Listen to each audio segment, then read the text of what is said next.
Hi, everybody, and welcome to another exciting edition of Words, Images, and Worlds. Delighted on this episode to be talking with comics creator Marco Rudy. Marco, thank you for jumping in. Thank you for talking with me. Hope you're doing well today. Thank you. Thanks for having me. I hope you're doing well. I'm fine. Yep, yeah, doing well, doing well. Since you have the camera down here, it sort of I love the fact that it looks like your mouse is like the size of a small animal. I Oh love it. yeah, yeah, yeah. I hadn't even thought of that because the mouse pad is holding it tight. Oh, I love it though. But yeah, I'm a film fan, so I love the camera play. Um, It was not intentional, but thank you. yeah, yeah, absolutely. So I'll mention a couple of titles just briefly here. You have many titles that we could potentially talk about, but Swamp Thing is one of those that I enjoy perennially. In the world of Marvel, you've also crafted in Generations with Ironheart and Iron Man stories and things of that nature. X-Men, the Uncanny X-Men, and then Cable and Deadpool as well. So you have lots of recognizable characters and very famous storylines that are out in the world. I would say that specifically for Marvel, people tend to know me more for the Marvel Knight Spider-Man miniseries that I did, and because it was so weird, and the Winter Soldier ongoing series that I did as well, which Mhm. also because it was so weird. It was very uh, the visual style, even the story itself, was very detached from what people were expecting from a ground level character. The Yeah. the adventure is set in space, so it's kind of weird. Yeah, yeah, I love the Winter Soldier work that you've done, and it's very it's lovely to look at. It's really enjoyable and quite unexpected. And shout out to Spider-Man as well, currently Nice. showcasing some Spider-Man. So what has led you into the world of comics? Why is it comics that has sort of captured your interest and talent? I would say that uh, my answer to that is a pretty long one. So if I want to make it a little shorter, I am originally from Mozambique, and it's a place that when I was growing up, it was not encouraged. I was not encouraged to read or draw comics. It's just something that it was exposed to me when I was 8, it was that was the thing. It was my most preferred escape method. Uh, Reading books before and reading books and comics afterwards. And of course, I always drew. And I would say through a combination of happenstance and teachers when I was in university. So jump a lot of years after that. Mhm. Uh, I created a DeviantArt account, and through that, I got my first gig in comics. And I would say that everything else went after that. It's a, as I said, it's a pretty lengthy story with a lot of. It's an interesting adventure, let's just say. Yeah. But Yeah. it is something that I never thought that I could do. It is something that I never dreamed that I could do. And I found myself working at Final Crisis at DC Comics, which was the big event in 2008, which was my breakthrough, the big companies, Mhm. and Mhm. making more money that I could think that I could make. At the time, I was studying architecture, and at the time, the money that I was making at on Final Crisis it would be better if I had just graduated from university and continued to pursue architecture, at least at the first few years. Mhm. So it was a bit of a no-brainer. So unfortunately for students, that's not a recommendation that I give, but I did quit college to pursue this dream that I never had. And it turns out that through that, I've traveled around the world, and I live in Canada now. I'm Canadian now, but I came from Mozambique, so I've been around because of that choice. It was the choice that worked, and sometimes it might not work, but at this time it did work. Mhm. Mhm. And glad that it worked out. Glad that it worked out well, and that we get to enjoy, as you mentioned, Final Crisis, Civil War II being Yeah. another big event that you've worked on. Any particular collaborations or positive experiences along the way that stand out on the career path? Quite a few, but I would say one that I mean it really bore fruit was when I was at DC. My first ongoing series was a book called The Shield, which was at the time DC was publishing the Red Circle Archie comics, the characters, the superheroes, Hmm. and I was tasked to do The Shield with a writer called Eric Troutman. And that book, let's just say that editorial gave us, which is ironic because we needed two types of approval. We needed DC approval and Archie approval. But Hmm. for the most part, they let us play around with that character, which allowed me to play with visual storytelling. And it was encouraging me to play even more with visual storytelling. Both the writer and editor were doing that. And my connection with Eric was so much so that we became friends immediately. We discussed collaborations afterwards that never came to, it never worked because either he was busy or I was busy. And recently, I created my own series of graphic novels, with the first one that came out in 2021 called RDW: A Tale of Lost Fantasy, and he helped me out um, with the design of the book. He Hmm. composed the design of the book and the whole trade treatment, and that was great. Uh, on the same vibe, an equally important collaboration was one that I did with Frank Barbieri when we worked on the New Avengers annual for the Doctor Strange. It's like a 30-page special, Hmm. and Hmm. we were pitching ourselves to work on Doctor Strange at the time. It didn't work. They gave me the Winter Soldier, and I didn't work with Frank again. But throughout that time, I was working on a pitch for a Master of Kung Fu miniseries to Marvel, which got picked, but nothing ever happened with that. And he was helping me out with that pitch. And as that was happening, I came up with a fantasy concept that I want to help with. So initially he was helping me out, but he got a gig at Microsoft. So he was helping me out less and less. So he told me, "All right, why don't you write, and I'll let you know if you're doing this, and that, right?" Hmm. And that book, that pitch became RDW, my creator own. So these two people, in a way, my initial collaboration with them brought me to tell my own stories. Love it. Love it. Yeah. Love the move to creator owned and RDW from the crafting in other worlds as well. Or Thank you. shared worlds, I guess. Yeah. Yeah. Yeah. Any particular worlds, characters, or steps that you'd like to take at this point creatively?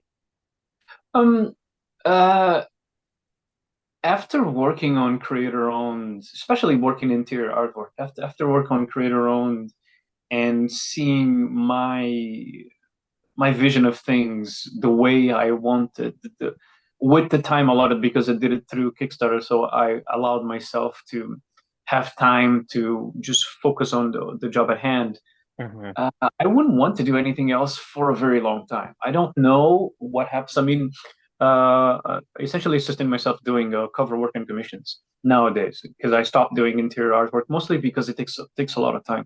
Hmm. Like Hmm. my creator owned, I would take a week per page, Wow. and it shows on each page. Everything's Hmm. all hand painted in acrylics, and that's something that I would like to continue pursuing for quite a bit of time. The series of books goes through to five, and I'm working on book two as it is, and it's a pretty big book, so it will come out at some point. But as it is, I would like to continue to tell these stories and then see what happens next. Love it. But if an opportunity to do a cover, say, like I did a cover for the Silver Surfer, is it's my favorite cosmic character. Hmm. So if covers for these characters that I really like come about, yeah, sure, I'll do it. But interior artwork, it has to be something really special to take me away from the creative mindset of working on your own gig. Also, for instance, working on mainstream comics, or even working on somebody else's comics, it's somebody else's decisions, somebody else's time, Hmm. somebody else's uh, will. So at the end of the day, I guess I spoiled myself with working on my own. Yeah, that yeah. something else comes about where somebody else has a let's just say an unreasonable decision making, and my thought process is immediately to just step back, like, maybe not. Right. So yeah, Yeah, love that. Love the creative control and that you get to be selective about the worlds that you share in. I would tell you And that it makes me much poorer, that decision. a cost to everything, I guess. Yeah, Yeah. yeah. So if folks out there want to check out the work you're doing with RDW and Steps Forward, are there particular web spaces that you would point them to? Yes, if you follow me on social media on like Facebook, Twitter, no, for the time being Twitter, because at some point I'm just gonna delete the account Hmm, due to hmm. recent developments. But Twitter and Instagram, specifically Twitter and Instagram, because I have my link tree connected to it, and on the link tree there is a like just all the socials, and also my store where you can find the book, or there's a preview for the book there as well, but where you can find the digital version of the book for free or as much as you want to pay, and the physical version of the book for 35 Canadian, which is like $30 American, I think, plus shipping. Yeah. Hmm.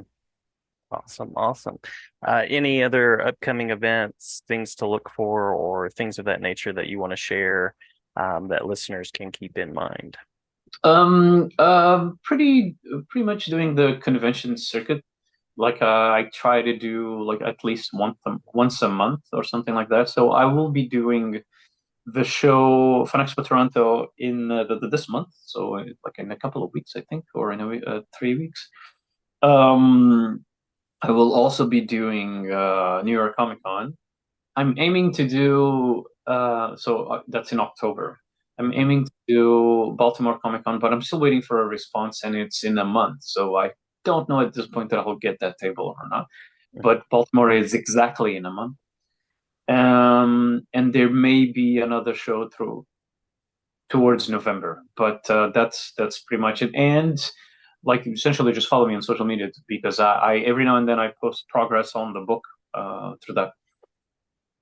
All right. And Patreon, yeah, well, if you're feeling so inclined, I post. I have not posted in a bit, but I post the step by step and all the decision making about the book, because the visual presentation of the book is quite different from what people are used to in comics. Mhm. So I explain what are the choices, why uh, a panel is shaped like an eye, stuff like that. So because my storytelling, my visual storytelling almost invites the reader to participate. Sorry about that. Oh, that's Al fine. That's fine. Almost invites the reader to participate in a way that I hide or I make the layout tell the story. So Hmm. you can look at a page or look at a sequence, and the layout of the page is also telling the story. So I invite the reader to stop and read and check the layout as well. Hmm. So on my Patreon, I have an explanation of what I'm trying to say, how I'm trying to say it, what are the references, and all the little Easter eggs that I put there as well. So if you want to spoil the book as I'm doing it, go right ahead. It's also on my link tree, which is linked on my profiles on Twitter and Instagram, which is Fantastic. everywhere. Fantastic. I'll link the link trees, the social media Hmm. spaces, and all of the things so that people can connect. Thank Um, you. yeah, yeah, and I appreciate the way that you're talking about your form and style there with layouts and the work that you do in the medium. Thank you. I on the one hand, I like that it sets me apart. It's There are other people that do that and have done it much better in the past, but I can tell you that on the one hand, I like that it sets me apart, but on the other hand, it's a very less mainstream. So another decision that it makes me less rich or Mm-hmm. much poorer. But it's a decision that I made, and it's my shtick, and I'm sticking to it. There you go. I like that. I like that. Yeah. Good tagline and love the commitment to the vision. Thank you. Yep. Anything that we missed in the talk through that you want to make sure to mention and shout out as far as projects, creators, or anything at all before we wrap No, up? no, it's fine. I have started in 2006, so it's been quite a lengthy journey as it is, Hmm. and still going strong. I freelance cover work, as I said, I freelance cover work and commissions, but I really am enjoying this wave of creator owned that it, to be honest, inspired me to join in the wave. So I love that people are doing their own things and telling their own stories, and I hope that more of that happens. We get a lot of doomsayers saying that the industry is rotten, that the industry is dying, sales are Hmm. going bad and whatnot, which is not true. But honestly, there's quite a bit of cycles and repetition in mainstream comics Hmm. that you can see, you can read new stories that have at least the spices of older stories, if not they're not very much the same. So I like that you see a lot of creator-owned stories that are not that. That are Yes. options. There are other things to experiment as much as we love mainstream comics. So yeah, Yeah, agreed. Agreed. There's lots of wonderful work being done off the beaten path and innovation and creator owned and very creative there's something ventures for out there. everybody. Hmm. Love it. Yep. Love Yep. it. Great time to be a comics reader. Yeah, I believe so. Yeah. Well, thank you, Marca. Thanks for the talk and glad to talk with you on here anytime. Thank you. Well, anytime you want me to just go a little further on just my journey through comics, I'm happy to respond. As I said, it's a lot of stuff happens. It's a lengthy journey, but that's for some other time. Sure, sure. Yeah, all stories have a path, and Yeah, yeah, all creators have a story of that creation. So glad to talk with you another time as well. sure. Thanks for having me. Thank you.